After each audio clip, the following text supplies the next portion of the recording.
కొండల్ని పిండి చేయగల శక్తి.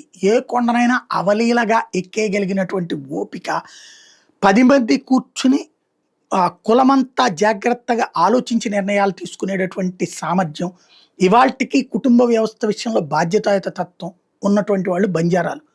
ఒకప్పుడు బంజారా హిల్స్ అంటే అట్లాగా వలసలు వచ్చే బంజారాలందరూ గూడా ఉండటానికి గుడిసెలేసుకునినా, గొడుగులేసుకునినా బ్రతుకుతూ ఉండేటటువంటిది. అక్కడ ఉపాధి పొంది అక్కడ బ్రతుకుతుంటారు కాబట్టి బంజారా కొండల మీద బంజారా హిల్స్ అన్నారు.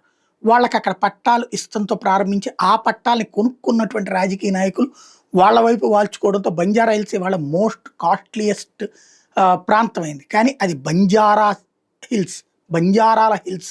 ఇప్పుడు బంజారా హిల్స్ 1, 2, 3, 4, 5, 6, 7, 8, 9, 10 ఇట్లాగా ఉన్నాయి. వాటిట్లో ఎక్కడన్నా బంజారాలు పాపం జీవించగలుగుతున్నారా?